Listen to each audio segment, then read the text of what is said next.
এই ইসলাম পালন করার জন্য, নামাজ পড়ার জন্য জামাত ইসলাম করার দরকার নাই। নামাজ জামাত ইসলামের জন্য তৈরি হয় নাই, ঠিক। জামাত মুসলমানের জন্য তৈরি হয়েছে, মুসলমানের জন্য তৈরি হয়েছে। আপনি কবরে জিজ্ঞেস করবে না যে তুমি দাড়িপাল্লায় ভোট দিয়েছো কিনা, আপনি কবরে জিজ্ঞেস করবে না যে তুমি জামাত ইসলাম করেছো কিনা।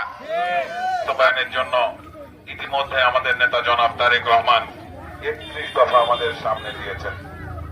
এই 31 দফার ভিতরে সামাজিক যত রকম কার্যক্রম আছে, রাষ্ট্রীয় ক্ষমতা, রাষ্ট্রীয় পরিচালনা সহ মহিলা, যুবক, শিক্ষা, স্বাস্থ্য, চিকিৎসা, শিল্প কলকারখানা, শ্রমিক, সবার বিষয় নিয়ে এর ভিতরে আলোচনা করেছে।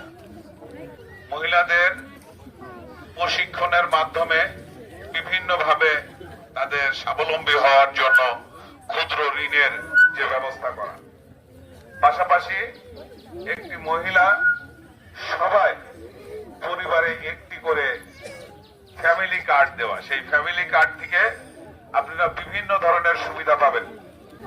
এই ইসলাম পালন করার জন্য, নামাজ পড়ার জন্য জামাত ইসলাম করার দরকার নাই। নামাজ জামাত ইসলামের জন্য তৈরি হয় নাই, ঠিক। জামাত মুসলমানের জন্য তৈরি হয়েছে, মুসলমানের জন্য তৈরি হয়েছে। আপনি কবরে জিজ্ঞেস করবে না যে তুমি দাড়িপাল্লায় ভোট দিয়েছো কিনা, আপনি কবরে জিজ্ঞেস করবে না যে তুমি জামাত ইসলাম করেছো কিনা। আমরা ধর্ম ধর্মের জায়গায় রাখতে চাই, রাজনীতি রাজনীতির জায়গায় রাখতে চাই।